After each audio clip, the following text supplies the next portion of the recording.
তুমি বলো আজকে যে আলুর বাসায় দাওয়াত খাইলাম, তো আলু তো অনেক রকমের খাদ্য রান্না করলো। আলুর খাবার তোমার ভালো লেগেছে না মন্দ লেগেছে, অর্থাৎ খাদ্যের রিভিউটা তুমি বলো। এই খাবার রান্না করে ও কি পাস করলো না ফেল করলো সব বলো।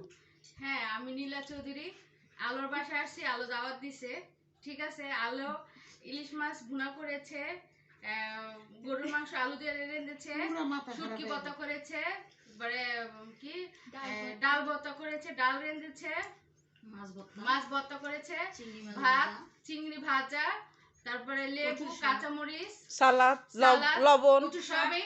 আর পরিবেশনটা খুব সুন্দর ছিল, কিন্তু আলো সবকিছু ভিতরে হালকা হালকা লবণ কম হয়েছে, এর জন্য টেস্টটা ঠিক হয়েছে। হ্যাঁ, লবণ হালকা হালকা লবণ কম হয়েছে।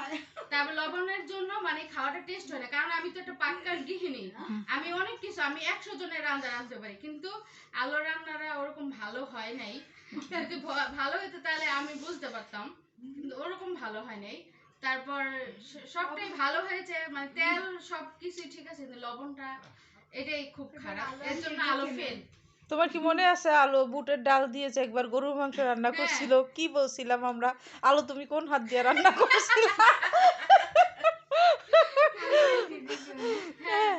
সেটাই তো, আলো এখন ফেল করেছে, দেখি নেক্সট আলো কি করে।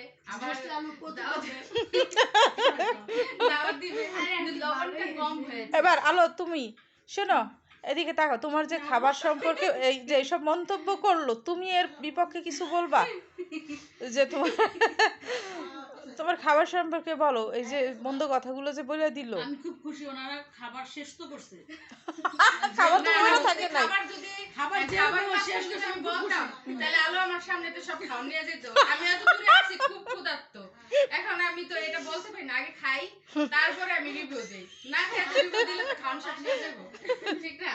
দেখ, আমি খুশি ওনারা খাইছে, এটাই আমি ধন্য। এত খারাপ খাবার যেন ওনারা খাইতে পারে। তোমাকে যে এই যে বললো খাদ্যে কি কি মানে লবণ বাড়াতে হবে, কোথায় কি করতে হবে, তুমি তো এখন শিখলে। তুমি কি এর পরে আবার কি দাওয়াত করে খাওয়াইতে চাও? না,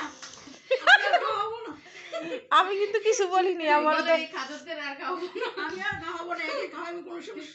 কোনো সময় ভালো কিছু শুনি নেই।